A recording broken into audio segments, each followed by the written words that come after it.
సాధారణంగా పాఠశాలలకు సెలవులు అనగానే విద్యార్థుల సంతోషం వేరే లెవెల్లో ఉంటుంది.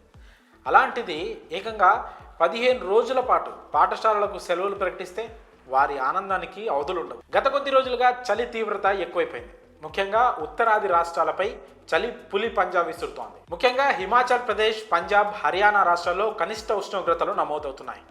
విపరీతమైన చలి కారణంగా విద్యార్థులు తీవ్ర ఇబ్బందులు పడుతున్నారు. దీన్ని దృష్టిలో పెట్టుకొని హర్యానా ప్రభుత్వం కీలక నిర్ణయం తీసుకుంది. జనవరి 1 నుంచి 15 వరకు ప్రభుత్వ, ప్రైవేటు అంగన్వాడీ కేంద్రాలను మూసివేయాలని పేర్కొంది.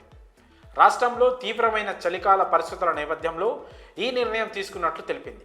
ఈ సందర్భంగా హర్యానా విద్యాశాఖ ఉత్తర్వులు జారీ చేసింది.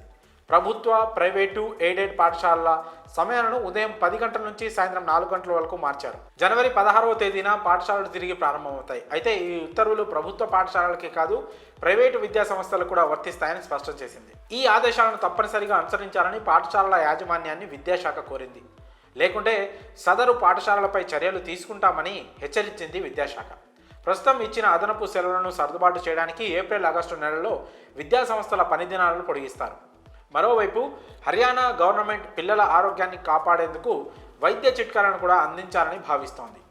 స్కూల్ ప్రిన్సిపల్స్, టీచర్లు అలాగే ఇతర అధికారులు విద్యార్థులను సురక్షితంగా ఉంచడంలో బాధ్యత వహించాలని ప్రభుత్వం కోరింది. ఇదిలా ఉంటే హర్యానాలో 10th క్లాస్ బోర్డు పరీక్షలు ఫిబ్రవరి 27 నుంచి మార్చి 15 వరకు, 12వ తరగతికి ఫిబ్రవరి 26 నుంచి మార్చి 28 వరకు పరీక్షలు జరగనున్నాయి. గత కొన్నేళ్లుగా చలి తీవ్రత వల్ల స్కూల్ సెలవులు ప్రకటిస్తున్నారు. ఈ నేపథ్యంలోనే హర్యానా ప్రభుత్వం విద్యార్థుల ఆరోగ్యం, భద్రత కోసం ఈ నిర్ణయం తీసుకుంది. జనవరి 1 నుంచి 15 వరకు విద్యా సంస్థలకు సెలవులు ప్రకటించడంతో ప్రధాన నగరాలు, పట్టణాల్లో ప్రభావం ఉండనుంది.